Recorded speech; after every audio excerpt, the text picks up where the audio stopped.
Good afternoon and welcome here to the Burnside Bowling Club in Christchurch, as we will bring you now the final of the Summerset men's singles, that final between Kelvin Scott of Canterbury up against Tony Grantham of Auckland. Earlier we saw Tony Grantham defeat Andy Curtin, and in the other semi-final we saw a real clincher, that with the defending champion Michael Galloway of Royal Oak in Auckland up against Kelvin Scott, and it was really anyone's match, and it was Kelvin Scott who ran out the winner by 21 shots to 20. So with me I've got Brett O'Reilly, of course a player himself and now a director of World Bowls, and Brett's going to sit with me throughout this final, and we'll bring you all the live action bowl by bowl. So this should be a good final, Brett, shouldn't it?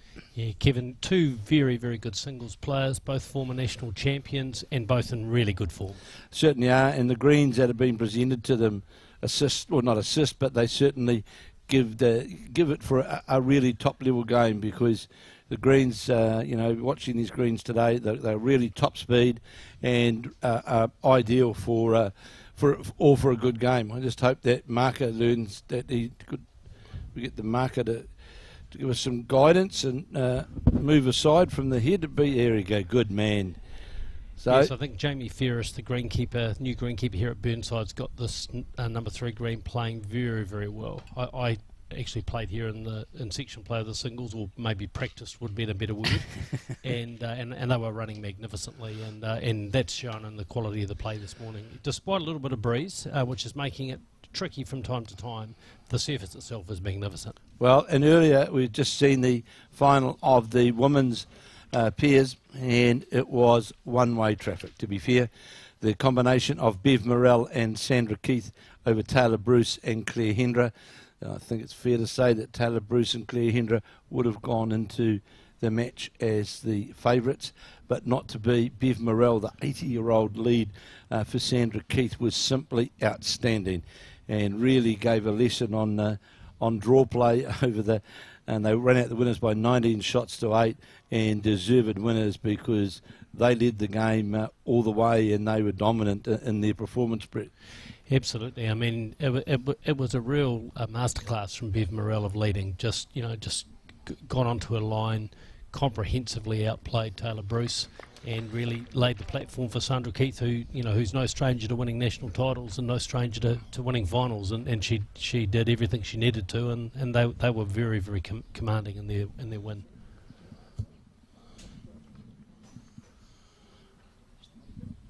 So first end gone. One to Kelvin Scott from that first end, as Kelvin delivers the jack just to start the second end. So in this race to 21, Kelvin Scott delivering the jack.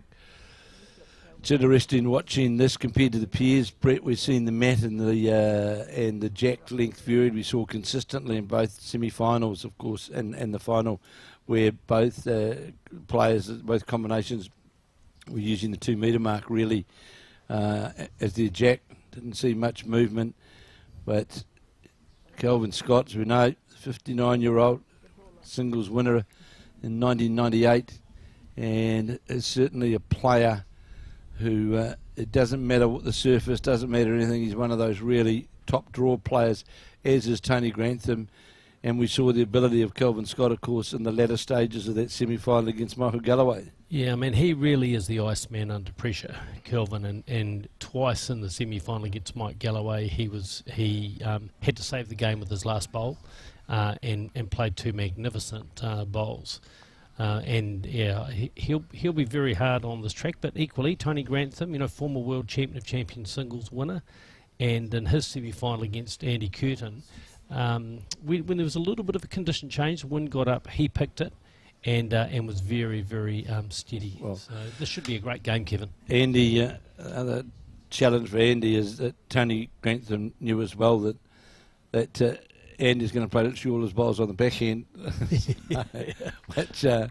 But Andy Curtin's had a great tournament. He's a comeback, so to speak. Hasn't played for a long time, and was equal to the occasion. Beat Seamus Curtin, one of the up and coming New Zealand players, and it's something that we've had quite a bit of discussion about today, and you and I will discuss as well, no doubt, Brett, that it's really some of these younger players haven't really yet driven home the call for pick me. Yeah, I would agree with that. I mean, probably no one's ever played less bowls on the forehand and made a New Zealand semi-final of the singles. Andy was in my section of the singles as well, and he hasn't been playing a lot. But, you know, I think, again, he just showed the benefit of just playing consistently, not being too flashy, not trying to play too many shots, just recognising that, you know, singles is a drawing game largely. And as you say, just ploughed his way through the field. And you know, up until the second half of that semi-final, you know, looked for all money like it might be the fairy tale story, and he might be back in a New Zealand singles final in Christchurch. You know, probably, you know, over 30 years since he was last in the final, but it wasn't to be. Not to be, but you know, again, like Galloway's proven, he's another comeback player really. Last year winning the singles, this year through to the semi-final of the singles, going down by one shot. Of course, still going. It appears still to come, and you know, still a player that you know is worthy of the silver firm without any shadow of doubt. And like we saw in the women's pairs, Viv Morel gave a classic example: is I'll find the line, I'll find the track, and I'll just draw shots. Look, we say it's a game for all ages, and it certainly is, and you know, and it is about experience and composure. And I think we're seeing here already, you know, Kelvin Scott's semi-final against Mike Galloway were a lot of close heads, a lot of tight bowls, and already he's just hit his rhythm. It looks like Tony Grantham might needs the jack clean. Got the jack through the gap for one, and as Val Smith and I were talking as well earlier on, Brett, on this particular surface or these surfaces, if you don't take your green, if you're playing under the line, you're gonna pay the price. Absolutely. I mean, those people familiar with the game, and there'll be many bowlers who'll be watching, will know these are many Toto greens. You know, so they tend to hook a little bit at the end. And so, as you say, if you're slightly narrow, you get punished big time. Well, you can't. You just simply don't want to. You can't steer your bowl on this surface, which, you know, players can be guilty of. And I think that's where it highlights to me the true, really experienced players, the ones who can adapt to all surfaces, whether it be starweed, whether it be grass, whether it be Manitoto. It's about adapting and getting consistency under those conditions. And I'm hopeful now, as we see Tony Grantham opening with a very, very good bowl, 1-all, just sitting lower the jack. And I'm hoping, Brett, now with the appointment of Leif Selby to his role in Auckland Bowls, that he's going to become, I hope, a driving force for the lift and performance, so to speak, of some of our players, to get them to that next level where we've got a number of good players at the international level, Shannon McElroy, Ali Forsyth, etc., Val Smith, Caitlin Inch, but it's that next bracket where we've got work to do to get them to what I would call that winning performance level. And we've seen the experience of, like, here's Tony Grantham coming back, Kelvin Scott, with Andrew Curtin. These guys you know, these are the guys of the past, so to speak. But, you know, their experience on all surfaces and all speeds, and the ability to draw and game management is something that we really, the sport in New Zealand at present, needs some work on. Yeah, look, I agree with you, Kevin. I mean, you know, it's a game where mental toughness, you know, really is important, particularly when you're under pressure. And even though these greens are playing well, you've got to really work hard at it, because unlike playing on some of the slower greens with the narrower bowls that players use today, you can get away with being a little bit narrow on those greens. But on these greens, as we said earlier, you're narrower and you get punished. Well, we just saw then Tony Grantham draw around that Kelvin Scott bowl, and that you know, that's the thing that we actually were talking about, not playing down under the line, Brett, but doing everything to get back to the centre line, where your best scoring chances are going to be. As we see this bowler, Kelvin Scott, is going to come under the line. Tony's. Tony Grantham, sorry, is under the line. Kelvin Scott drew around that Grantham bowl. And I think that, you know, I watched most of Kelvin's semi-final, and probably a feature of it was the greening of his bowl.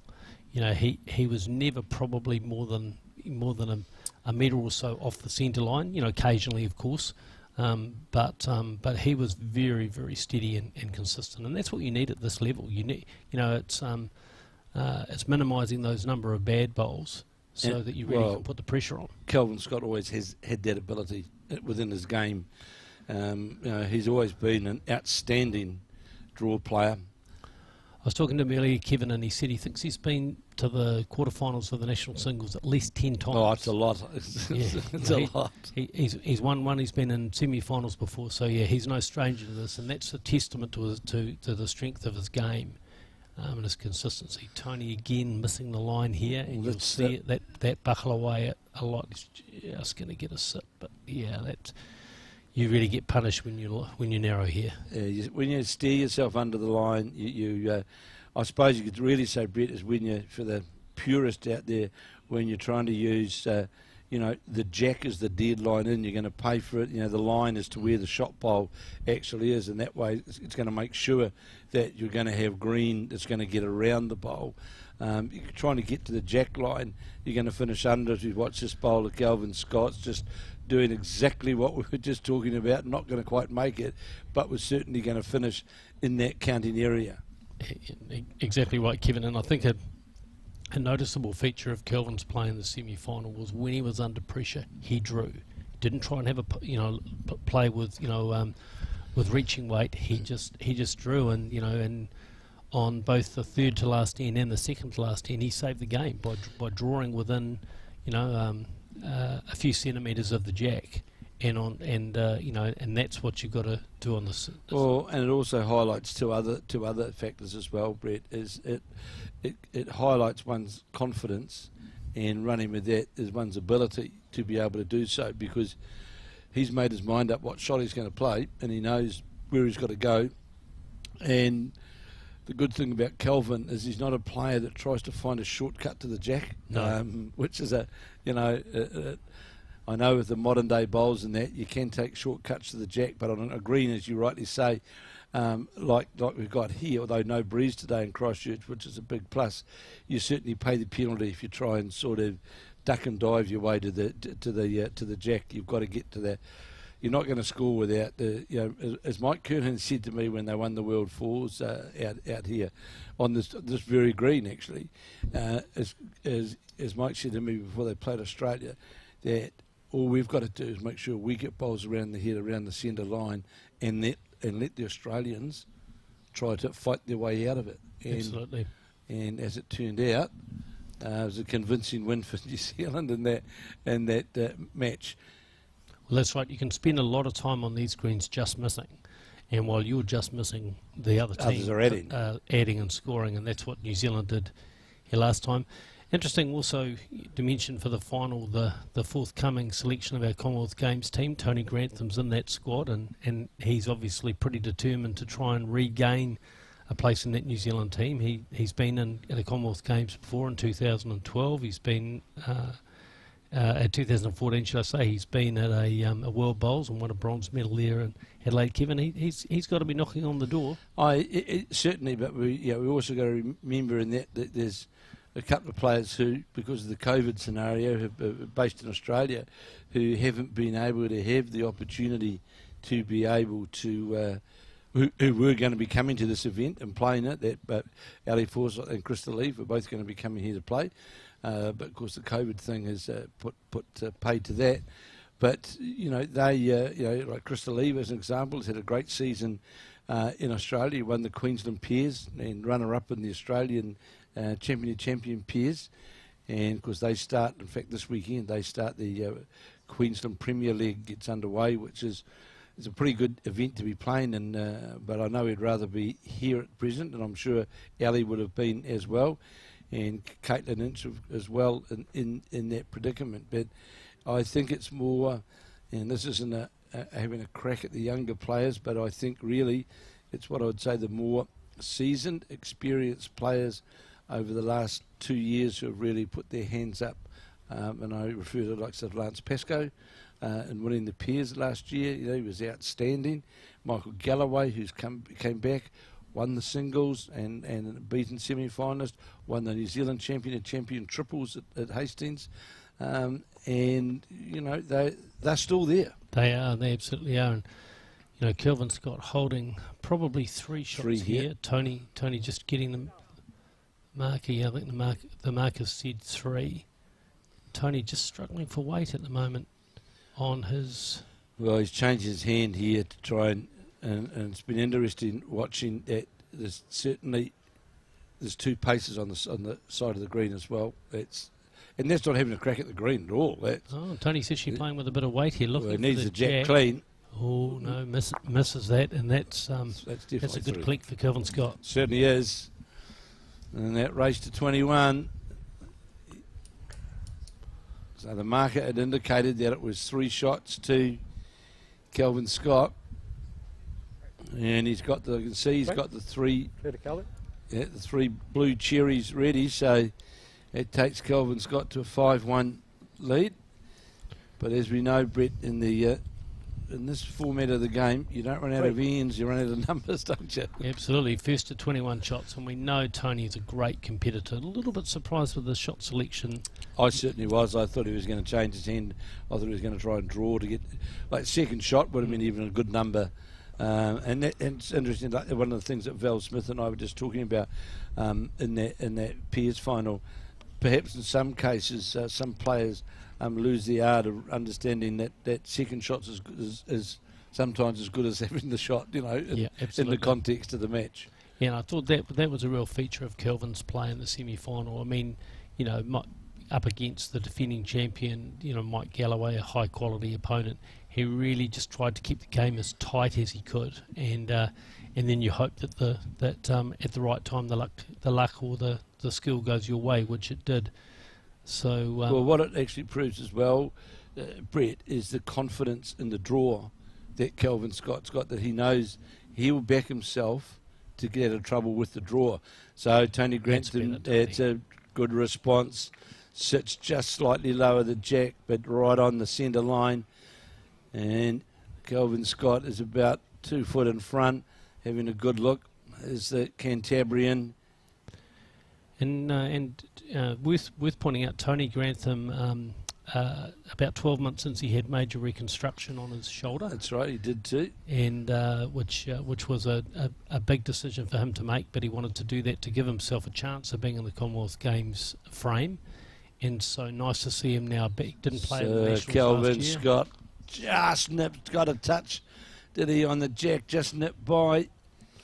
So great to see that, you know, having not played in the Nationals last year, Tony's back to full form, and we know he's a determined individual. You know, he and Kelvin Scott, not dissimilar players really in terms of their commitment and their attitude to the game. Kelvin Scott played, changed his hand the second, and sometimes Kelvin's a bit difficult to read on the mat. It was delivery. This is close into the body, and you're not always 100% sure. And he's on the backhand again. Wasn't far away with his second. Gets past those front bowls. Gets down to the jack. Has he got the weight to get all the way down? No, he hasn't. And he's going to fall lower the jack. But that shot is his best shot option. Very good line again. Yes, you can stand behind Kelvin on the mat sometimes playing him and not be certain at all which hand he's playing. Absolutely. And Tony Grantham now endeavouring on his forehand to get down to draw just inside that bowl of Kelvin Scottson behind the jack, which is second shot. It's not just going to drift by. It's on a good line to where he wanted to go to, that's for sure, but finishes in a good spot right on the centre line. And of course, still another bowl left for Tony Grantham. Kelvin Scott obviously pondering whether he feels comfortable about drawing around, whether he'll get enough pull around the front bowl of Tony Grantham's perhaps to that shot bowl. Yeah, it's true in this situation that Grantham's probably got second, third and fourth shot, but but he's also got the back bowl. So yeah, Kelvin looks like he's changing his hands. So maybe he is going to just play with a little bit of weight and see if he can get a result on that shot bowl. Let's see.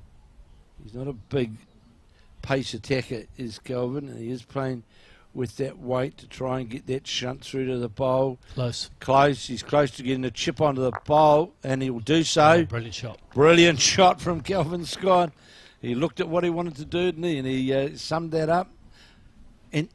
But it was controlled weight, Brett. It wasn't blasting at the head. It was controlled weight through the head to the bowls.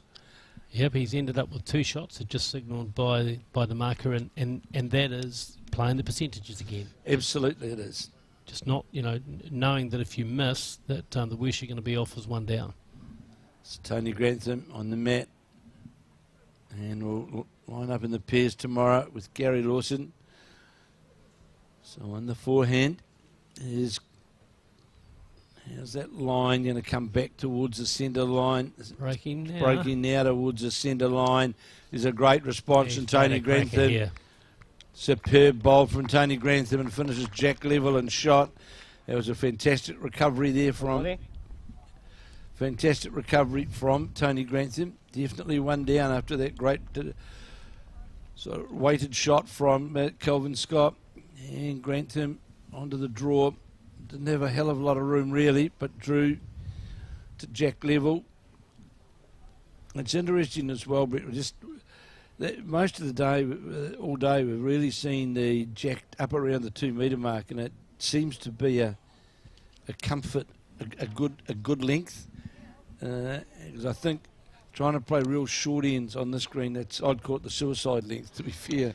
It's very delicate, and I think the wind, on the shorter ends, the wind, it's not very breezy at all. But the bowls just seem to hold out a little bit sometimes on the shorter ends. Where on the longer ends, I think you can be a little bit more confident on the arc. Well, you've got more chance to come home, haven't you? Absolutely, and I think that's why the more experienced players are favoured playing that length. Well, the great thing about watching these players is, and here's a lesson for all the, I'd say, younger bowlers, they believe in the bowl working its way to the jack, not trying to force its way to the jack through playing down under the line. They will always be arcing towards the jack, not away from the jack with sort of searching weight. Great start from Kelvin Scott, and Kelvin works in the building industry and started his career as a plasterer. He did. And he applies that same plastering effect to his draw bowls. He's pretty steady. Sorry, that's a terrible pun, but very true about the way Kelvin plays. Oh, he was telling me, I didn't realise it until this morning. He was telling me it's actually it's 6 years since he's last played the Nationals. Wow. Because he's been playing in the fours, but not in the singles. He's played in the fours. Yeah, so he was telling me this morning. It's 6 years since he played, but he's always been around. He's always, if you're looking at last day players, Kelvin Scott would have one of the best records of a last day player. Absolutely, former runner-up in the pairs with Philip Skoglund at Henderson. He's been a key man in many good fours teams and been runner-up in 3 Nationals, including. And this is exactly what we've just been talking about, Brett. Just let the bowl work its way back. The green's in perfect condition. You take the green, you get rewarded. Yeah, it's an old saying. You take the green, you draw the shot. Yeah, it's. And even though we've got narrower bowls, some things haven't changed, have they? Absolutely right. So Grantham on the attack, trying to get to the shot bowl, get it. Desperately unlucky there. The jack would have gone back, certainly, but he nearly got the cannon to both bowls. The inside of the shot bowl certainly would have dislodged the other bowl as well, and you'd have thought he'd have made contact with one of those. And this is where Tony will have to be careful not to play too many short bowls, because if Kelvin gets on his game and Tony hasn't got position bowls, it's going to be a pretty difficult afternoon. Yeah, and again, really good line and good weight here. That looks like it potentially another shot. It doesn't really. It sort of fattens the target up a bit, but not. And these are one of these situations where you just, at this point in time, he has to get it. Absolutely. Otherwise, he's facing 4 down. So on the drive, he's got one of them. Got 2. That's a good result. Very good drive. Very good result. Leave that shot bowl sitting there. Take the other two bowls right out of the contention. Sure, there's room here for Kelvin Scott to draw another, but missing the target area there. Brett was certainly looking at four down the barrel, wasn't it? Yeah, that was a good percentage drive from Tony to make sure that he was at least going to make contact with one of the bowls and not get that gap again. Another lesson there as well. He drove at the outside of the target, not trying to drive at the target. Now, if he'd got hold of the shot bowl as well, that was a bonus, but it was about reduction and percentage, wasn't it? Yeah, that's right. And with the way it was sitting, if he'd got the shot bowl on the jack, he wouldn't necessarily have improved the situation because he had no back bowls. And the jack would have gone, the way it's situated, would have gone straight back in a straight line back towards the ditch. Kelvin Scott just continuing on that same line. Oh, just look at this. He gets past the front. He's going to do so. Look at that. Superb bowling from the Cantabrian. And that'll be 2 shots to Kelvin Scott. Takes him to a 7-2 lead in this race to 21. And what we're seeing very early on in this match, Brett, is that consistency that we're talking about. He's unflappable on the draw. Yeah, I wondered that the semi-final between Andrew Curtin and Tony Grantham, the heads weren't that close. You know, particularly towards the end of the game, Tony was scoring and not necessarily with the bowls particularly close, where the Galloway Scott semi-final was much tighter, and I think Kelvin will have come out of that feeling pretty confident, and suddenly Tony's finding he's against an opponent who's unwavering. Well, and the other thing that he's playing against is a player who actually plays better when the heads are tighter. Absolutely. If there's a lot of room to draw, I'm not saying that Kelvin wouldn't draw the shot, but his consistency may not be at the same level as you get bowls around the head, and Kelvin Scott will just keep drawing. Yep, he is metronomic when he's on his game. And here we go again with the first bowl, beautiful line into the head, slightly short, but again, just playing with that really, really good, consistent line. But easy to adjust off that because he's got the line, isn't it? Absolutely. So he knows he just needs that metre of weight. He's got the line, Grantham, and from Tony's point of view, he doesn't want to be going, geez, which hand, backhand, forehand, where do I go, searching for hands, when it's always difficult when your opponent can settle on a line and a way. It means now all day we've found Brett playing down here, right, you won't get the drawback.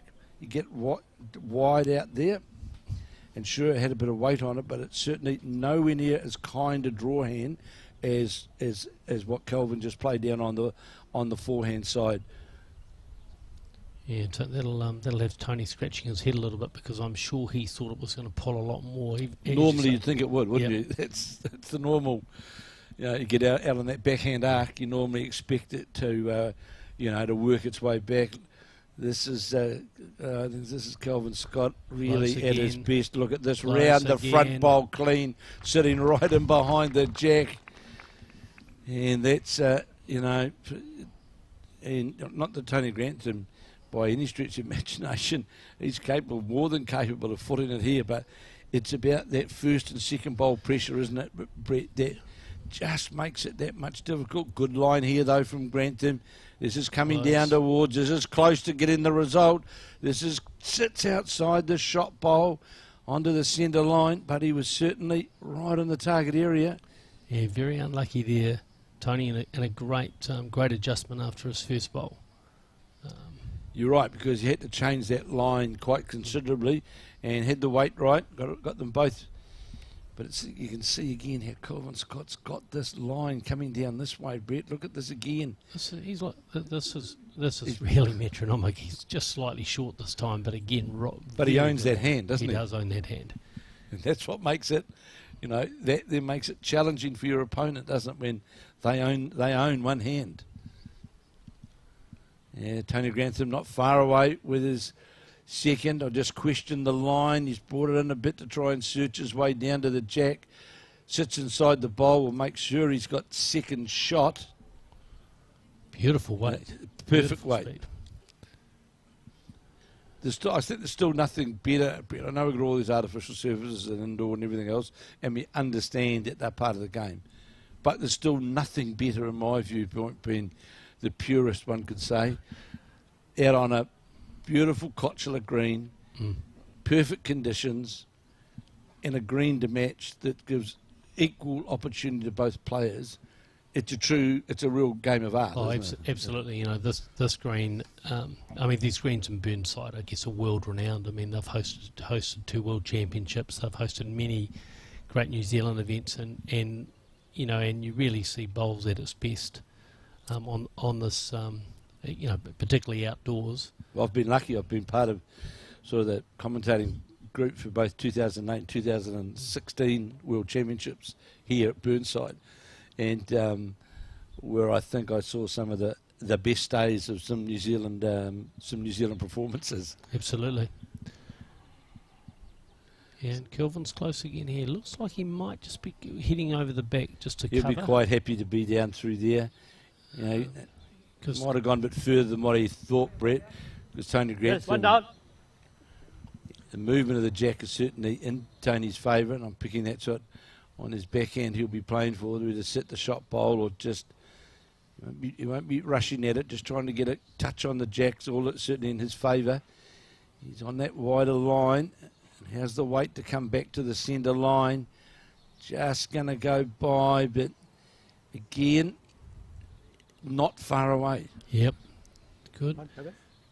It's definitely the trickiest side on this rank. As you said, we saw that in the women's pairs. This right morning. Through this morning, I noticed it and it was interesting. It took till 10 ends for someone to decide to change. You could see there was bowls that just weren't getting that nice draw. Good to see a good crowd in here, isn't it? You know, the Nationals. Absolutely. I mean, I think Christchurch is always such a popular location for the Nationals because the greens are so good. The weather's been outstanding. I'll probably curse it. We'll have rain. We'll have rain for the men's pairs and the women's singles that start tomorrow. But it's been good. And you know, in talking to locals, I don't think the greens have ever been in better quality. I mean, they're always very good, but I've heard no complaints from anybody about greens so far. Well, the other thing, Brett, to be fair as well in that regard, for the greenkeepers, with the whole COVID scenario and lockdowns, it's been a challenging winter or preparation phase for a number of greenkeepers to be able to do the maintenance work on the greens to get them ready. Look at this from Kelvin Scott. He's centre line. Bang on. Yeah, the plasterer's got the trowel out this afternoon. He's got the trowel out, all right. He's in great form, as Kelvin Scott. So full marks to our greenkeepers and the New Zealand Greenkeepers Association to make sure that we have got greens of this standard to host these these major events. Tony Grantham, not to be outdone, just slips by. And surely, Brett, you know, you've now been involved in the World Bowl Scene, which congratulations on your appointment to the board. You would think that World Bowls, recognise that, let's say, New Zealand and Australia do present an ideal environment with greens, facilities, all sorts of things for international events. Yeah, I think, you know, the last couple of decades, you know, we've seen more and more international events held in Australia and New Zealand. We've seen more and more players from the Northern Hemisphere base themselves down here. And that's because the greens are so good. The playing season in the summer is longer than in the Northern Hemisphere typically. And they can you know, they're playing on such great surfaces. And that's going to be one of the challenges, of course, for the Southern Hemisphere players going to Birmingham for the Commonwealth Games, because the greens there will be a lot slower than these, which for those people that are not familiar with those kind of greens means you take a lot less, your line's a lot narrower, and you have to put a lot more effort into the bowl because it's pretty slow. But at 13 seconds, but I was at Lebanon and Spa 2 years ago, and the English women's fours were on, and I spent some time with Sian Honor, part of the English side, and I really don't think now that it's too challenging. When we used to go to England and play on 8, 9, 7. Yes, we all remember the Manchester Commonwealth Games. Yeah, that's the games I was doing, where you need the motorbike to get the bowls up the green. Grantham looking for the jack here. The split opened for him. Close. He's close to getting. Very close. He can get both the shot bowls or the jack. Great Got result. them both. Well played by Tony Grantham. That split was on. Kelvin just moved it slightly, the bowl, which opened it up for that shot of for Tony Grantham to play. Missed with his second bowl, but got it dead right with his next. I think you're right, Kevin. I think our players play a lot more in Australia than they did in times gone by, so they are used to playing on slower greens there. And I think the other thing, as you mentioned earlier, whether it's a slow green or a fast green, good technique will adapt. Look, if you take golfers, the professional golfers, it doesn't matter whether they're playing at St Andrews or if they're playing in the US. It's still pretty much the same, isn't it? You know, you still got to. It's about your delivery. It's about, and those are the key things. Kelvin Scott here on the Close recovery. again. He's close again.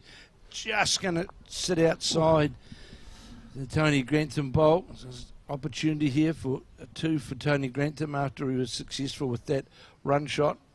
You're right. And the other thing, of course, which has changed, Brett, is the type of bowls which we're using as well, and the forcing shot game that they play in the home nations is now quite favourable in the New Zealand and Australia sort of box of tricks, because we were draw and drive before. That's just the way it was. But now with the narrower bowls, or not narrow, but the different running bowl surfaces, it means that there is a far greater shot variety which we are capable of playing. Yeah, I think, you know, for those I guess historians or people interested in the history of the game, I mean, it was probably when the late Morgan Moffat settled in Christchurch after the 1974 Commonwealth Games, you know, had played for Scotland, and he really changed the philosophy of New Zealand players like Peter Bellis and Phil Scotland, who were great drivers, but helped them adapt their game to realise that actually a drive doesn't move a ball very far on a already slow green. I remember the year they won the Fours. We got beaten in the semi-finals playing Good starter, Tony. With the late Jim Christie, and Morgan Moffat put on an exhibition that was he was the run and push shot, and he was and he took another shot, added another shot into the New Zealand game that we really didn't have, did we? Absolutely, and the late Phil Scotland, who, you know, I played a lot of bowls with. From Scott again. Well done, Kelvin. You know, he's just nagging away at that line, and then it just comes down to the speed. Yep. But the late Phil Scotland, who I had the privilege of playing a lot of bowls with when I was younger, said that Morgan really, turned his international game around, and I think it was no secret that Phil was a lot more successful internationally, having both playing with Morgan and then later with others. Good because response. he adapted his game. Yeah, great response from Tony. He's giving himself a chance by being over and making sure that he's got a chance to play. Well, the other thing that Morgan Moffat did, and he was such a lot, I'd say just about the first to do it, he was very demanding on his team, but in a competitive way. He not slagging you or that, but he was ultra competitive. He was Mr. Competitive. And remembering, of course, he played out here in 1974. Absolutely. In the Commonwealth Games here in Christchurch. So. Shot ball, 1 ball low. Just had a text message from our old friend Peter Shaw. From just south of Brisbane in Queensland, a former national singles pairs and fours winner. And great to hear from you, Peter. And trust that you're still going well on the greens in Queensland. So the Tony Grantham bowl, just dropping low, the jack. He'll be disappointed with that one, Kevin. Certainly would. Was Peter's a member of the club that has built the lovely complex? Was it Seamus Curtin played there for 1 year? They built a brand new complex in the not a brand new complex. It was clubs came together and built. And Peter's a member. I can't remember the name of the club. I know he was playing out at Wellington Point in Queensland at one point, and still very competitive.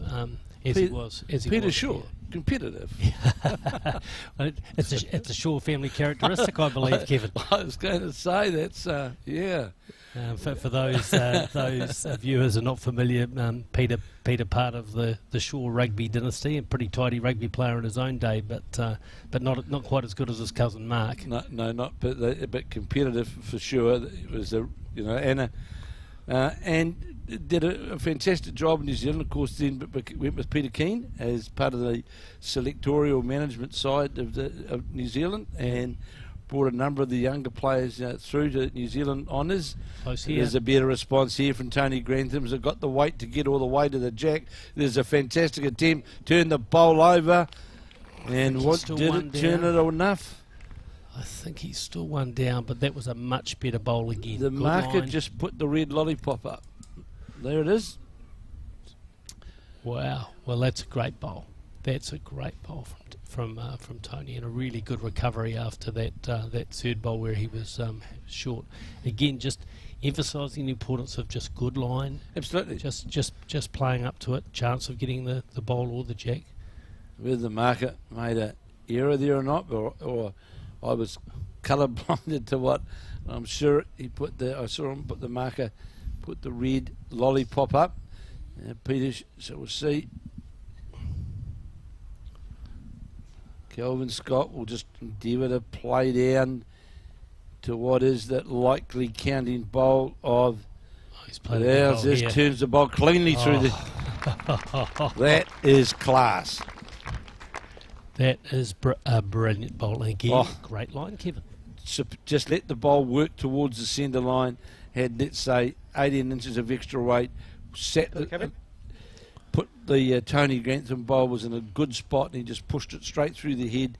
And that's about control, confidence, and knowing where the centre line is. Absolutely. I mean, if you think so far in the game, he's probably only missed his line with maybe 10 or 20% of his bowls, and then just missing it.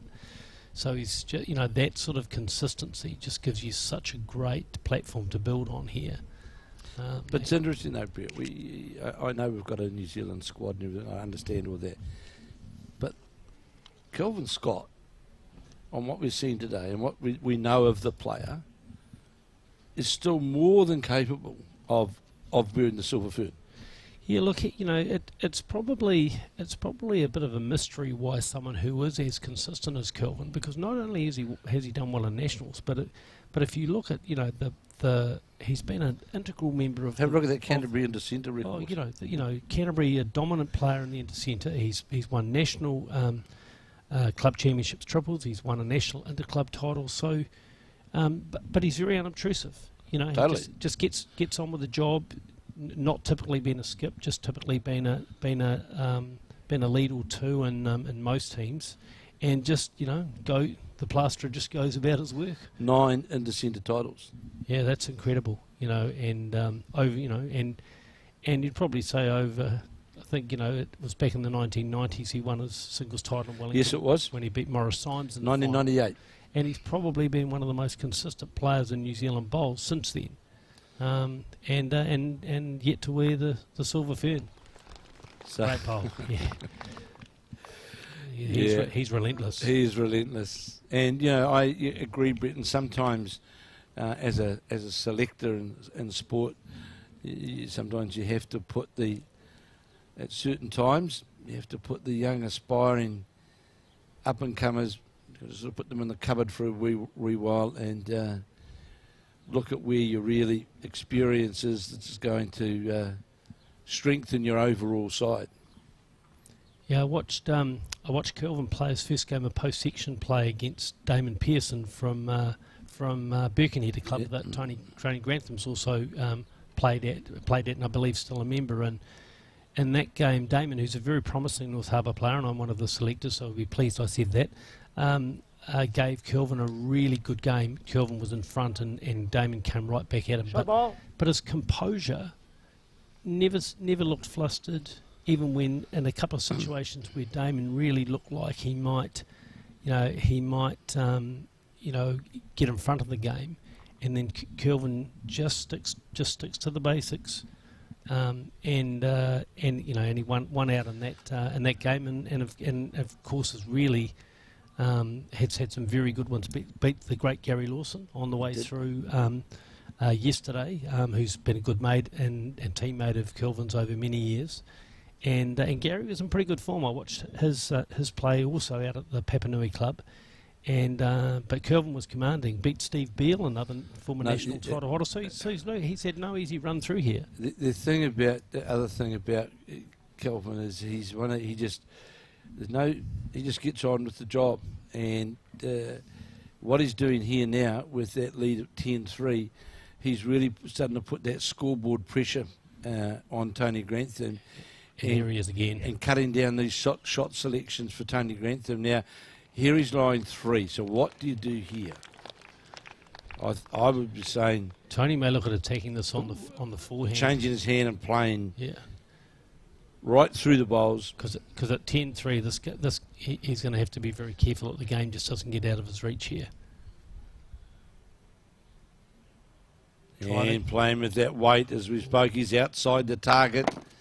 That time he didn't go for the percentage. He didn't go for the outside. That was out there. Yep. Was that? And 3 to Kelvin. That makes it 13-3 to Kelvin Scott. And one thing we know about bowls is the game can change quite quickly. But for Tony, he needs to really find some consistency. Otherwise this final will slip away quite quickly with the way Kelvin's playing. Well, it's about consistency, as we've spoken about, isn't it? And Kelvin is, he's. I'd say it's fair to say, 3 of his 4 bowls on each end are effective bowls, and that relentless consistency certainly puts pressure on your opposition. And as I said earlier, I think Kelvin, having come out of that magnificent semi-final against Mike Galloway, where twice he had to save the game by drawing close shots. He's really just lifted that form from that semi-final, applied it, and here he is again. The same line. Well, you know, Brett, that how much first bowl pressure can create, especially in singles. It's only you, and it's tough. One thing we know with Tony, he won't give up. He's an amazing Certainly competitor. Won't. He was a long-time lead in the New Zealand team, and I remember the Australian players saying to me, just how gritty he was. And here he is. That's a nice reply. He's obviously found his line on that on that hand, and let's hope he can build on that. Because we know that these two are both great singles players, and this deserves to be a great final. Well, 2 ends can change a whole game, can't it? You pick up a 3 or something and change the length. It can very quickly in singles, things can change. But if we're talking about consistency and getting to the centre line and giving yourself every scoring opportunity, that's exactly what we're seeing with Kelvin Scott. And that was an example then where he just drew through the bowls and right down to the centre line and sits just neatly now in behind the jack. Yeah, 2 very good bowls from Kelvin. And good response here from Tony Grantham. This is a good bowl here from Grantham. Is it going to get all the way? Yes, it will. Now, one would think that will force a change of hand, Brett, with that Tony Grantham shot bowl is situated. Yes, I think you're right, Kevin. As hard as it is to pick Kelvin, is hard to pick. Kelvin, I think he is going to play this one on the backhand. Yes, he is, and he'll be looking just to reach down to that. He's got a nice little catcher just in behind there. Well, he's following it, but looks as though it's just going to duck under the line. He might get the back of the bowl. No, he doesn't, but... Again, good weight. I was just going to say, but the thing I like about that shot that he played, although it didn't make contact, it's the controlled weight that he played to the head, so the bowl still stays in a position where it could count. Yep. He's given himself 2 catches now, and Tony's obviously just trying to get around behind because he can see what Kelvin will be playing to. That's a pretty good catcher from Tony, but the thing with Kelvin is he plays with such controlled weight. The jack probably won't go that far. Well, that's correct, because he's not playing with that sort of couple of that really extra weight that's going to push the jack sort of back towards the 2 metre mark. He's just going to, his weight control is really just sitting on top of the bowl or slight movement of the jack. He's not a what I call a real deli attacker. Yeah. Yeah, look, he just plays with good rhythm, doesn't he, all the time? Once you find your line, it's just about speed, and he's close here. He's close, very, very, very close to this. Look at this. This is outstanding stuff. This is outstanding. As you said, he just controlled that weight line and just played with weight that's not going to move the jack around, not going to destroy the head. Yeah, I think you can see someone who's in a really confident space and playing at the top of his game. Tony Grantham endeavouring to save the situation. Is going to be under the line, needs to get inside this bowl and turn in, won't do so. It's another 2 to Kelvin Scott. I would say it's 2. Leave it to the market. I thought he might have played with a little bit of weight, but given that he had a bowl behind, but probably felt he still had a bit of room. 2 to Kelvin Scott. That's 15-3. That's starting to get... But in saying that, Brett, although the score is 15-3, one's got to take their head off to what Kelvin Scott is displaying out here this afternoon, doesn't he? But, this is magnificent. I mean, often we get to a final situation and you see the play, the play maybe being a little bit looser because, you get a bit of maybe some nerves.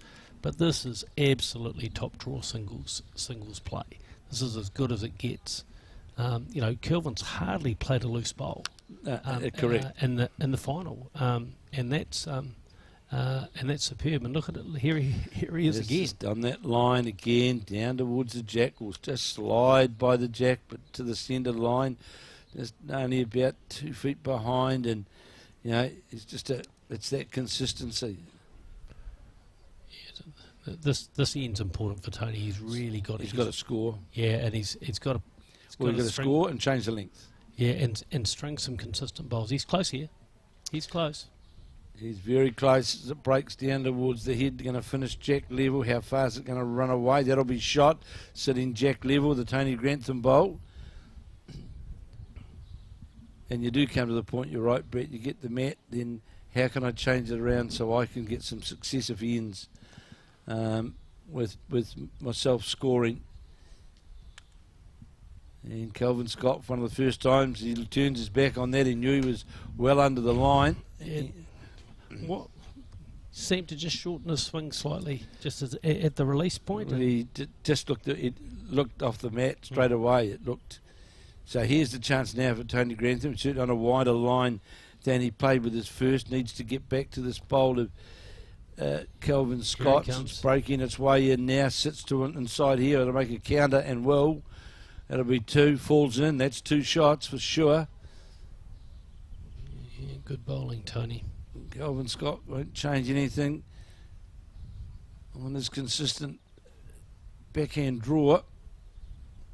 And he's certainly got it out on that wider line, Brett. Close again. And is it going to hold up long enough to wait to the jack line? Is it going to sit up long enough or sit outside the bowl? If it falls in, I think still be 1 to Tony Grantham, I would say. Mark is having a look for us, so Tony's obviously keen to hear what's happening down there. We've got 1. Yes, that's still the shot bowl. So really, Kelvin Scott then was just 1 roll away from getting that 1-shot draw result. Grantham now trying to add to the head. It's on a good line again as the North Harbour or the Auckland player. Going to get the jack, as he know he's not.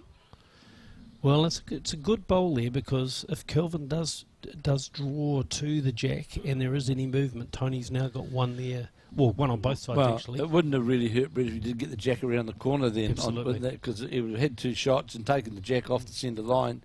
And so it certainly wouldn't have been unfavourable to Tony. And you've got to say, with the way Kelvin's been playing, those bowls may not be close enough to stop him from drawing the shot here, but let's see. So here is Kelvin Scott again. Steely-faced Cantabrian, a real good guy. He's out on a wider line. How far is this coming back? Has it got the weight to get all the way down? He's close. This is close. This is close if he gets the back of the jack. Wow, he all but. Yeah, that's the heart and the mouth stuff when he's that close. So Tony Grantham's going to score and go to at least 15-4, perhaps 15-5. And I suppose the question is now, Brett, where do I put the jack? Where do I put the mat? Absolutely. Absolutely. You know, Tony dropping short with his last one, probably just happy to get one. As you say, get the jack, and he'll be having a bit of a think about, okay, what length am I going to play? He might go, you know, Tony's a pretty effective long end player. Well, I was going to say, we at the time we would go ditch to ditch, when, you know, which is on these greens are very hard to play, you know, and the mat is back, all the way back, and I was just questioning whether we're going to go, and we are. Yep. It's where we're heading. Yeah, for. I think it's a go-to for Tony. You know, he's a very, very, he and Kelvin are very similar players. They've most of their career they've been front end players. Tony did win a national pairs title, skipping Mike Nagy, and the same year that he won a national fours playing number 2 with Mike Nagy at lead. And over the years, he's, you know, long ends have been his go-to, and he's swapped over to Kelvin Scott's hand here. Well, he's done the right thing here as well, because he's also made his first bowl a really effective bowl. So often you'll see a change of length and you don't get that first effective bowl to put the pressure on right from the outset. And yes, he's stolen his hand. And, you know, sometimes that can just make a difference. And exactly right, and I think, as we've commented, this does seem to be the easier side of this rink to play. But here's a great reply from Kelvin Scott. Is he going to get there? No, he's not. No, he's not. Well, there you are. So Tony Grantham's just managed to throw him off his line slightly. And change his hand. Yeah, I'd like to have seen him playing another one down there, to be fair. Me too. Brett. Yeah, I'm not sure he needed to change there. He perhaps thought the bowls were a little bit, that bowl of Kelvin Scott's see, now you're going to play yourself under the line, and that'll move another metre away, and really, well, it's sort of not really an effective bowl. You know, I'd have given one more chance there. Yeah, I'm surprised he changed. I think he may have thought Kelvin's bowl was a bit closer to the head than it is. And Kelvin will just be working up that line again. He's only one down. He'll be just looking to see if he can come underneath those 2 front bowls. Well, he knows that his weight he plays is not reckless, so he knows it's just getting that line, isn't it? And a good example there, under the line, but really good weight. So that gives him 2 seconds. It's imperative here, though, that Tony does get another bowl. Even if it's not counting, but let's say in the scoring zone, and this is a better line. Close here. It's the Grantham bowl. The second bowl, this third bowl's a better weight. It's going to just slip by jack high, but was certainly in the target area. Just the one down is asking Kelvin Scott. From our view, it looks just.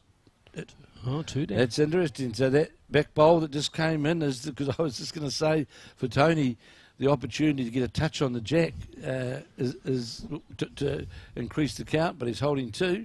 Kelvin Scott changing his hand, obviously conscious he doesn't want to hit those front poles.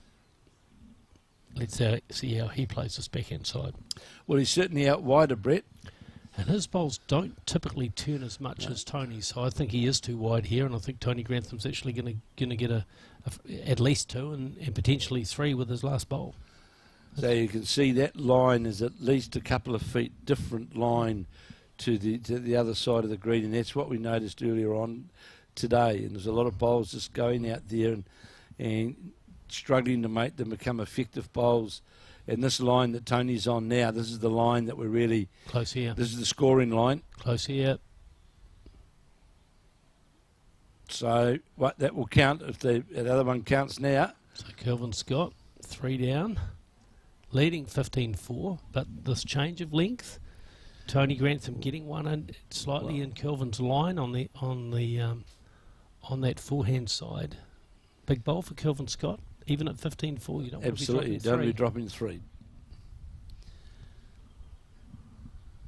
So he's certainly got a different line than he had. He had a different line with his third bowl. Close here. Coming down towards the head now. If it runs on this surface here, not going to quite make it all the way, but was certainly on the scoring line. That'll definitely, Tony Grantham, who knows, definitely 2. Whether that anything else has changed. Tony's 3. got 3. You heard the mic, Tony Grantham saying he's got 3. And 3 it is. And again, we've seen Tony Grantham now taking the mat, sitting right on the 2 metre mark, and dollars to donuts. He'll get the jack down as close to the 2 metre mark under the number 19 as he possibly can. I think he would have ideally would have liked another metre or so on that jack delivery, really, Brett. I agree, and just getting Kelvin to change his hand there, where he's been so metronomic on the other side of the rink, just gave Tony a little bit of an opening. Now he's really got to press home the advantage. Well, it gives Tony the chance to own a hand, early on the head. He'd be disappointed with that because he's a metre lower the jack, and that's certainly to Kelvin Scott. Well, it doesn't matter. It's 9 inches away. It certainly opens the gate for the Cantabrian.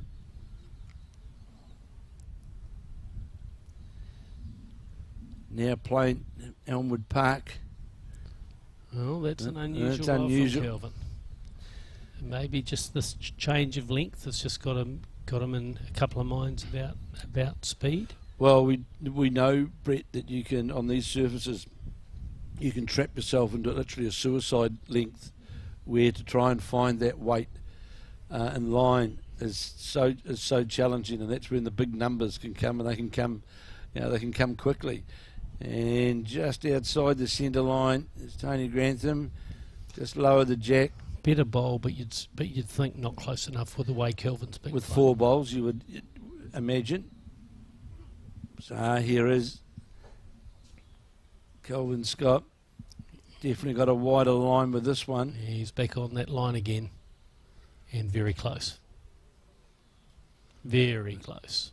Here it is, as we said, right on top of the jack, sits alongside it, and that's great correction really from that first bowl. It's just, and it's a lesson to people out there. Just just dismiss the first bowl, you know where your line is, and concentrate on that for your next bowl. Don't try and force the bowl to get there. Closer bowl here from Tony Grantham. You got the weight to get all the way to sit inside the shot bowl. We're going to be. He does. He falls does. in. Oh. And for shot, just got that touch on it. Sometimes you just need a little bit of luck, and much better bowl from Tony Grantham, and he lies 1. So, Scott, out on that, I'd call comfortable side. Close again. Close to getting the bowl here. Close to getting the bowl. Has he turned it through far enough? Right. No, I think Tony Grantham still has the shot, but he'll need another one there quickly.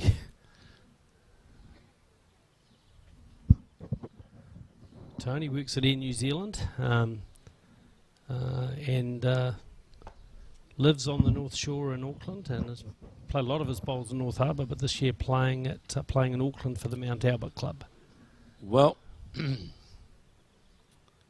could also be, I've heard that rumour there's a exodus moving to Carlton. Is there? There's not going to be much room in that club. I don't know how much truth there is in it, Brett. Someone commented to me the other day about it. Kelvin Scott playing with a bit of weight here, looking for the shot bowl. Well, it's a 3-shot result, isn't it? We can sit He's the bowl. close. I think He's close. He's got the jack. Yes, he's got the jack. It'll still be 1 down unless it goes right outside. It's going to stay alive. So great last bowl from Tony Grantham and going to the back and covering, and getting the benefit of having that position bowl. It looks inside the line from where we're. Marcus says it's, who's also one of our Bowls New Zealand umpires, says it's in, and it's 15-8.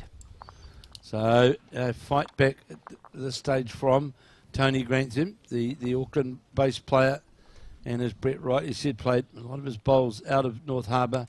But isn't it great, Brett, to see a good crowd in here, sun's out, perfect green, draw bowlers out there. Really, it's for the purist, this is it, isn't it, really? Awesomely, and these guys are showing the way to play the game. It singles doesn't have to be complicated. Find good line and length, and away you go. Tony again, probably a little bit shorter with the jack than I would have expected. Yeah, and you can see here it was doing that, Brett. The green line to the jack is a different. You're literally about 6 feet of difference, and perfect weight there from Tony Grantham. But just that line to the jack is slightly different on that. This would more than likely be the shortest head that they have played. So that line to the jack, and you can see straight away Kelvin Scott is inside that line. Yeah, we talk a lot in the game about first bowl effectiveness, and that's what Tony hasn't done here. Open the way to Kelvin, who's been playing that hand so well. So it's important that Tony really recovers with this one, because you just don't want to give Kelvin too much room in the form that he's in today. Because, yeah, 3s and 4s can become, they just happen just like that, don't they? And sure see whether Tony's adjusted that line. No, he hasn't really. He's still got good weight. And, Kelvin did really, to be fair, did leave the door open a bit after his first. There was still quite a bit of room. And I'm sure Kelvin Scott, leading 15-8 in the race to 21, will endeavour to capitalise on this.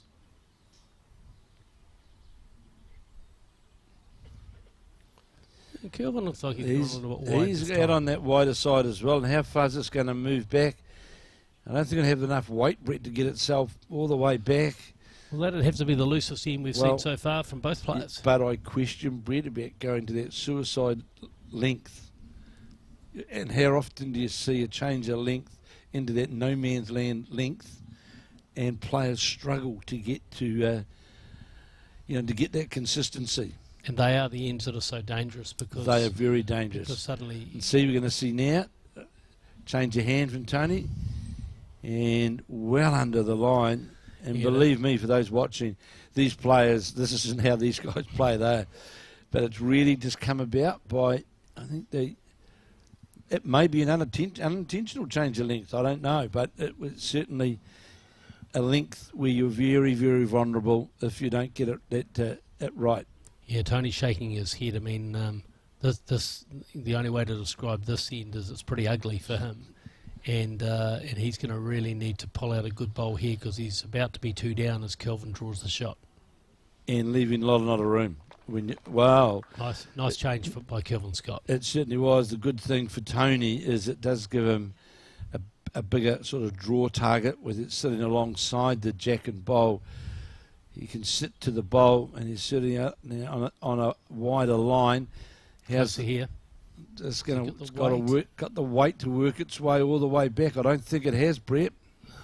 See, and that's it. That hand there, it's just you hurt yourself. Yeah, and Tony will be very disappointed, because he's scored over on the last 3 ends to claw his way back to 15-8. Mark that 15th end down. Yep. So it's. And to give away a soft 2 and with a bowl to come maybe 3, that'll be heartbreaking for him. Well, you notice as well, he'd even brought the mat up another mat length as well from the 2 metre mark. So he's playing a completely foreign length, which is not short or it's not long. Yep. Yeah, you can see the frustration on the body language from Tony. He's talking to himself there. He's. And it's just so easy when you just play a couple of loose bowls, and with the first 2, probably didn't look that hard. No, it wasn't anything particularly close. And it's just in those moments that you can suddenly find yourself 3 down, and I think that's what we were about to see from Tony any minute now. And it's not as though that Kelvin sort of splashed all over the top of the jack. Not at all. There was room. I've asked the marker for a measure, so it's obviously a bit of a measure for that third one. So Tony might be fortunate in escaping with just 2 down, and for his fans back at Mount Albert and Birkenhead, we certainly hope that it is only 2. So Brett, from in the World Bowls perspective, I've been asked, by Stephen McIver, in fact, and Mark Watson in recent times with bowls endeavouring to get itself into the Olympics 2032. Yes. And the likelihood of helping the situation. It is 3. It is 3. 18-8. That's a body killer. blow. Of it being like mixed pairs. Well, look, I think there's a couple of elements. So with the Commonwealth Games being in Brisbane in 2032, and obviously bowls being such a big sport in Australia, largest bowling nation in the world, there is a big focus from World Bowls on seeing if we can get bowls into the Olympics. Our first focus is around Paralympics, because bowls has been there before, and we know that we have a really strong Paralympic story. In the Open Olympics, if I want to use that term, we need to do some work in growing the number of participating nations. Yes. And one of our challenges, of course, is when you get to the Olympics, you play as Great Britain. When you play at the Commonwealth Games, you play as well, Scotland and England. So we automatically lose some countries, and we also lose some of the Caribbean and Pacific Island countries who, or member nations as we call them in bowls. But it is a great opportunity for the sport. Bowls Australia and Neil Dalrymple, their CEO, and Daryl Clout, who's our president of World Bowls, who's also from Australia, are really committed to this. It's a huge opportunity for the sport, and it's going to be a real focus for us. And we've just completed a strategic review of World Bowls, looking at this and some other opportunities, and that's going to be something we'll be talking to member nations about it. All things being equal, hopefully at Royal Leamington on Spa, which is the bowls venue at the Commonwealth Games this year near Birmingham, and put together a plan to get our sport into the Olympics. And as you say, definitely a strong chance in Paralympics, and we wouldn't be doing our job if we didn't try and get it into the full Olympic program. And I think there's a good chance. Bowl toucher from Tony Grantham. That's a nice recovery from Tony after Certainly dropping is. that 3. So you would see the likes of mixed pairs as an example, Brett, as a strong, viable part of the playing agenda.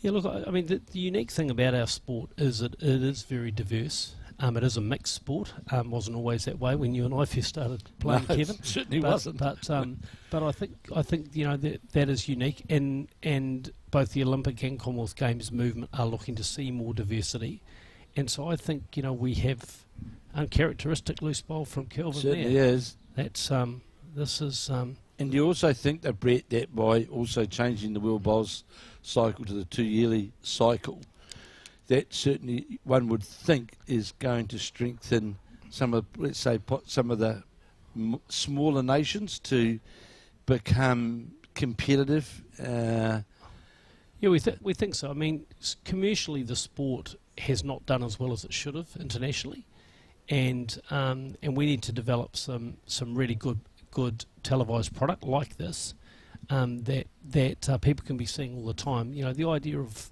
World Championships every 4 years probably worked in the days before digital, but now people want content, and we know we can produce great content. So I think having those events more often, giving those smaller nations more chances to play at the highest level is really important. And my responsibilities as regional director for Oceania is working with a lot of the Pacific Island nations, and we've seen good growth in the game. Cook Now, Island. this could be a big end.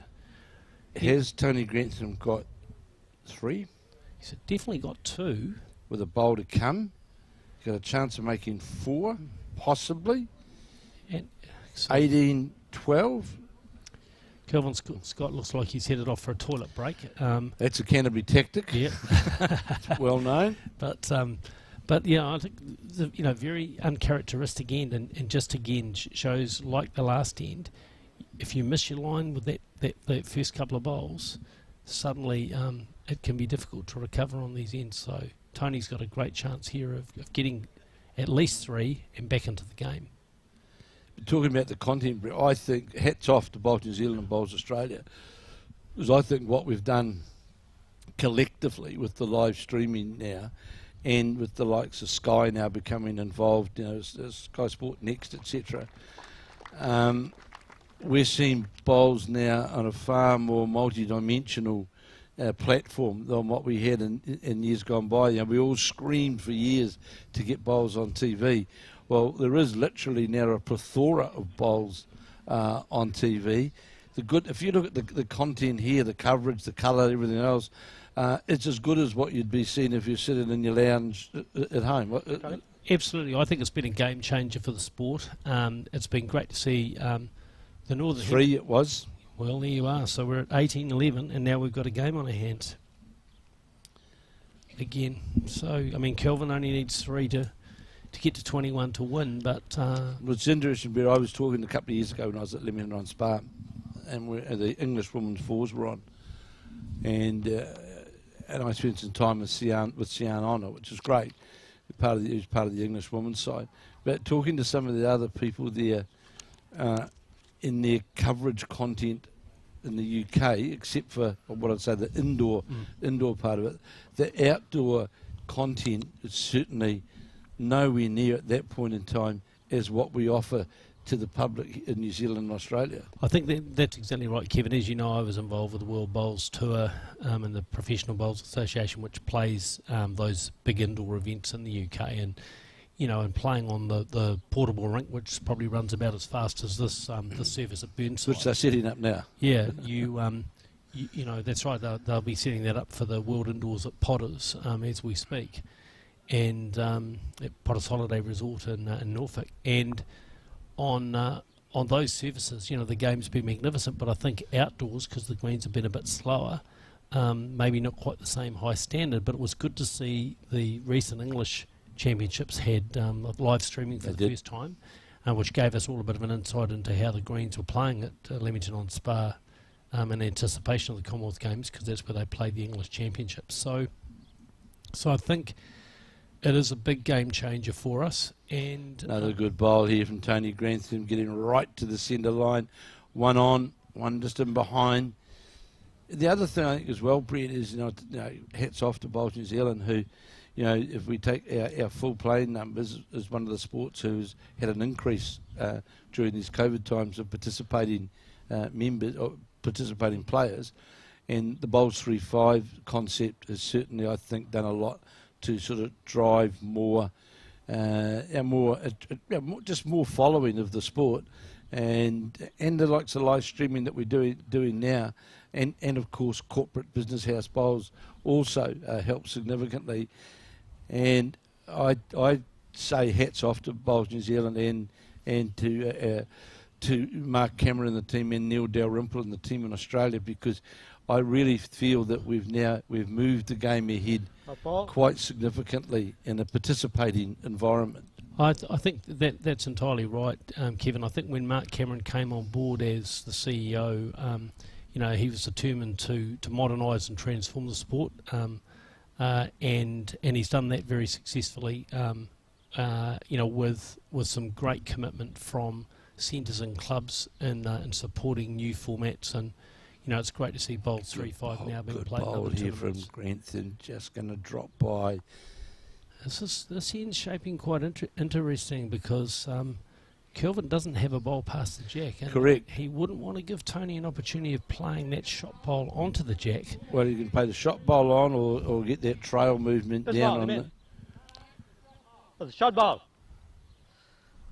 So asking the marker the position of that shot bowl, 1.5 law, and the marker indicating that it's a bowl low. So that means if he's going to play, Kelvin Scott is going to play that hand. He's just going to play with a different line of weight.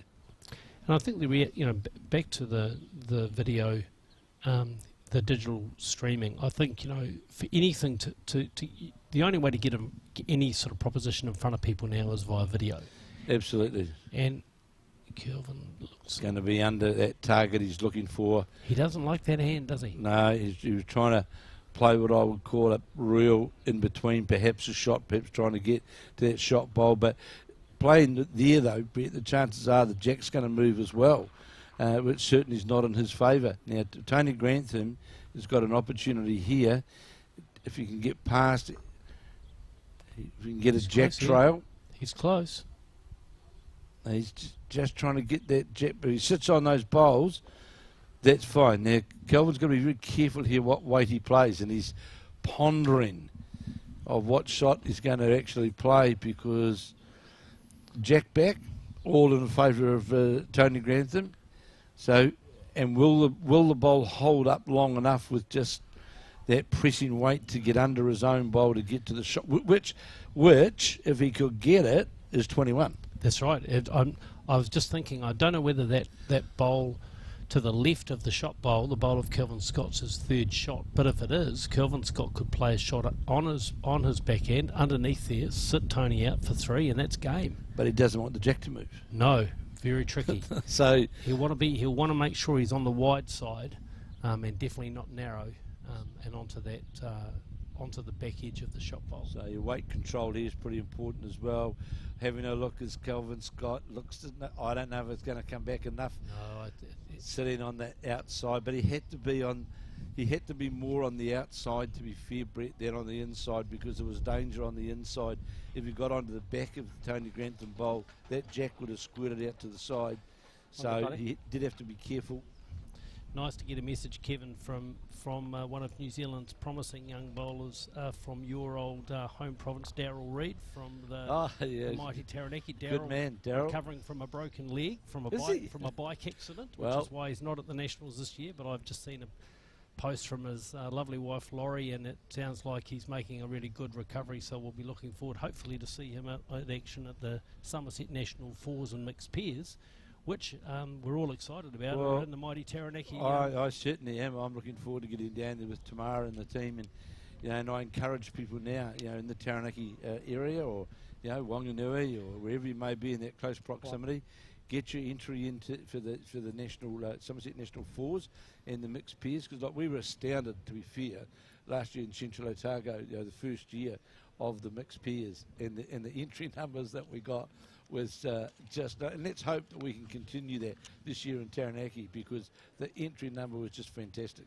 And I think, like Central Otago, you have that opportunity of playing at country clubs. And the hospitality, I don't think I've ever met so many apricots in my life as we did in Central Otago. The bowls of fruit that were left by the clubs for the players, it was almost embarrassing hospitality. It was so generous. Certainly we got looked after wherever we went. It was, and I must admit, in the days when we weren't doing the live streaming, to have the opportunity to go out to some of those outlying clubs away from the main headquarters, and they were so welcoming and looked after you, and it was great to really, I had the pleasure of having morning tea with the former All Black hooker, Mr. Hoare, Andrew Hoare, his grandmother, who was 96 years of age, still playing bowls, driving a car, and, at Patiora,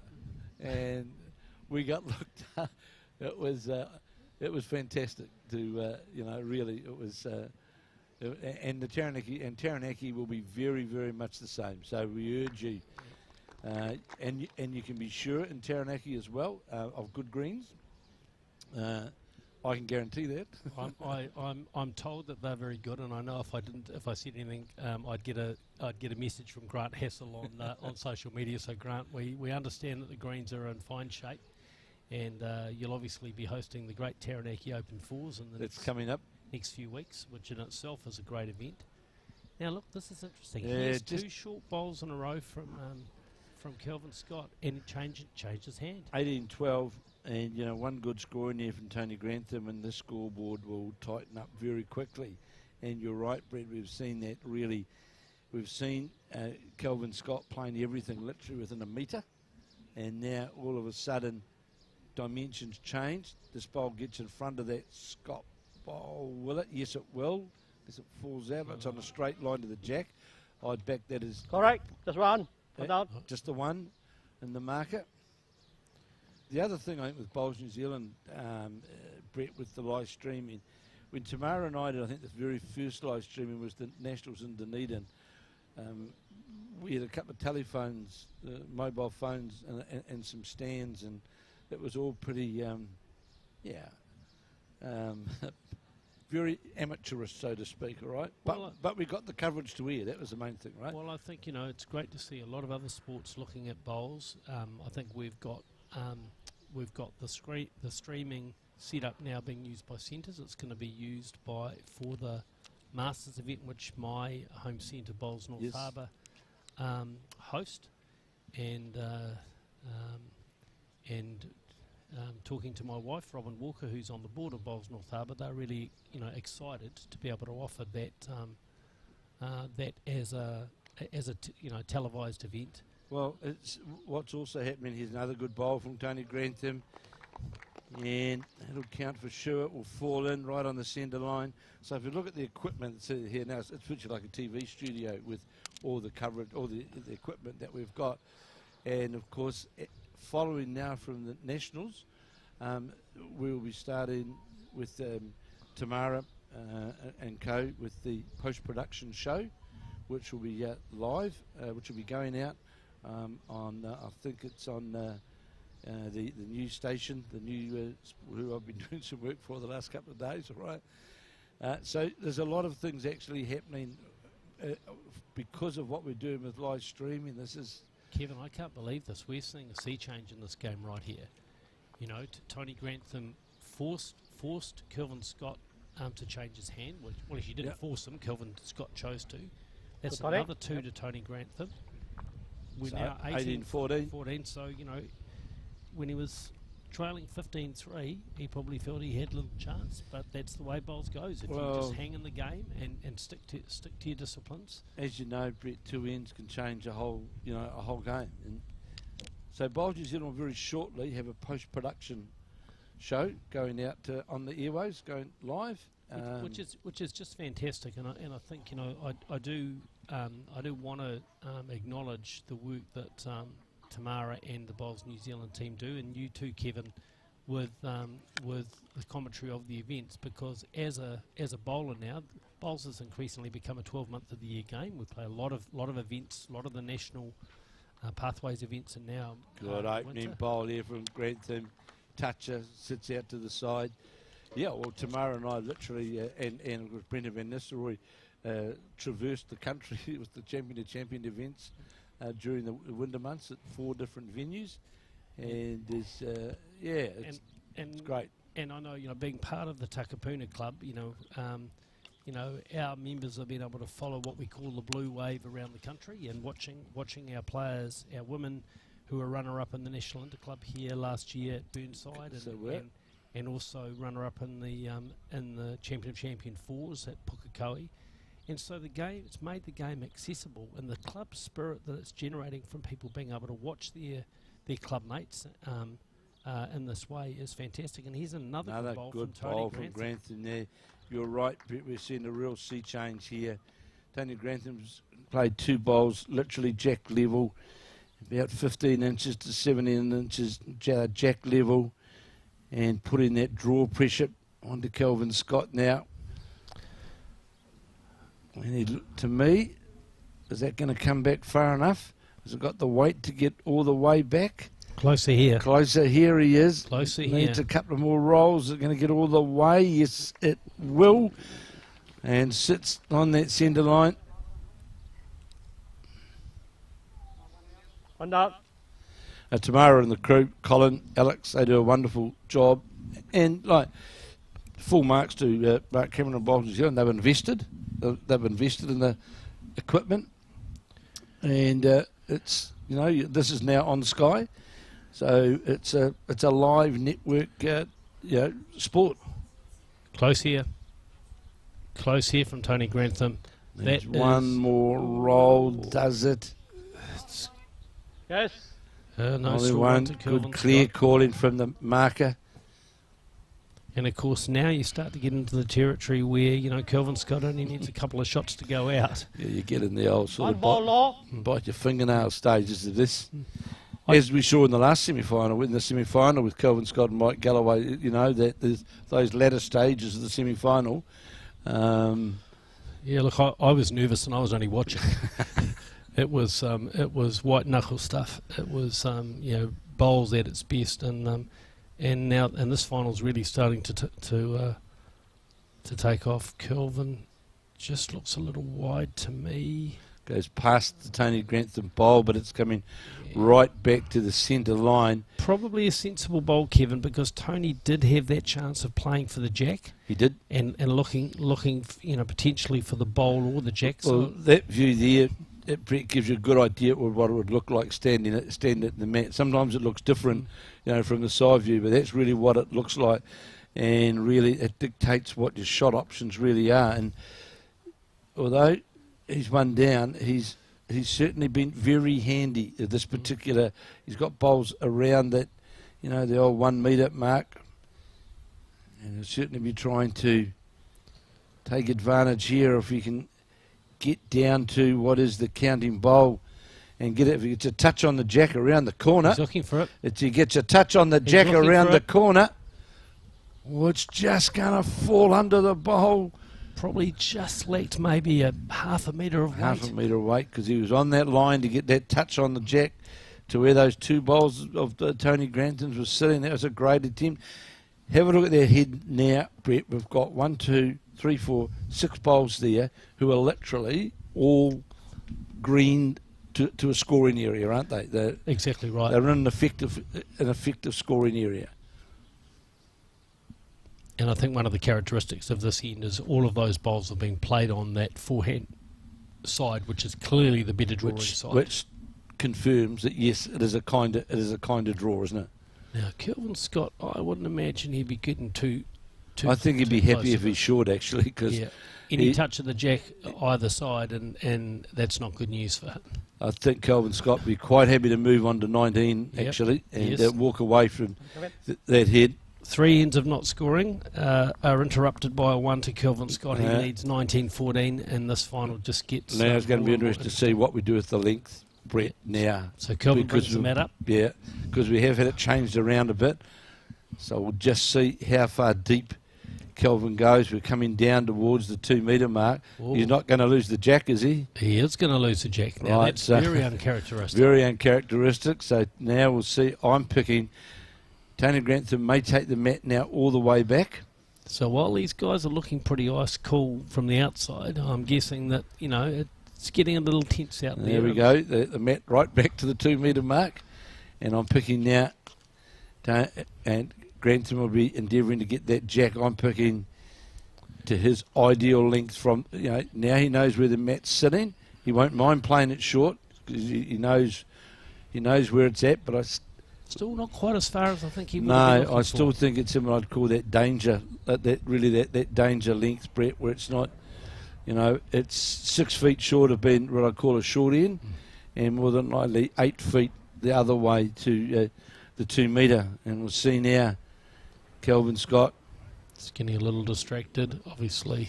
Trying to make that first bowl effectiveness, just walks away, something distracted him. Yeah, and that's experience, just reset. Absolutely, reset.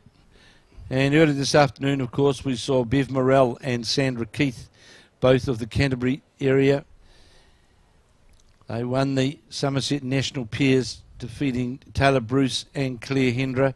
Claire Hendra from the Silverstring Club in Wellington, Taylor Bruce from the home club Burnside, running out the winners by 19 shots to 8. And I'll say that I'm not going to mention the age again of Bev Morrell, but for one of our more mature players, what an absolute exhibition of drawing that we saw from Bev Morrell throughout that final. I think she's like a great bottle of wine. She just gets better and better as the years go on.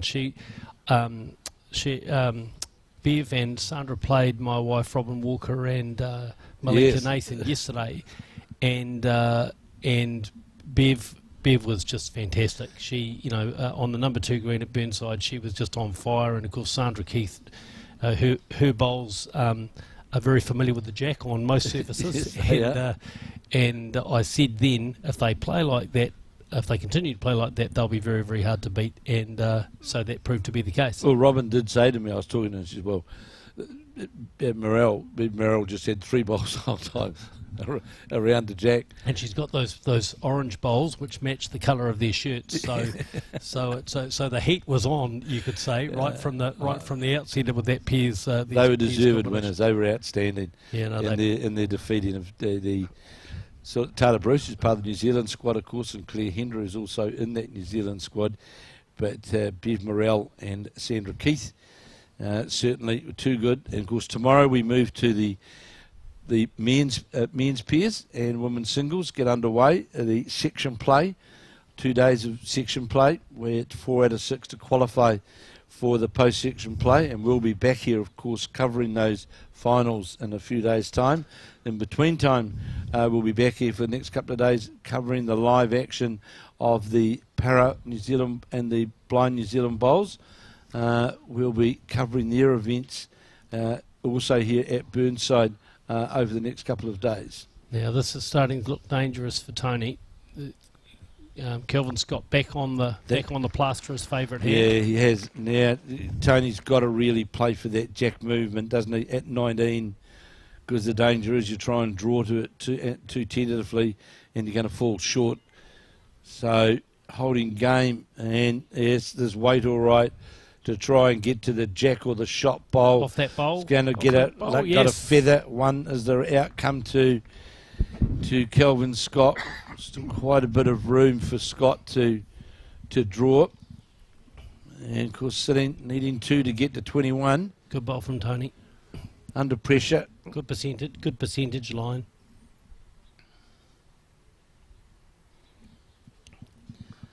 Kelvin Scott daring to make 2 of it.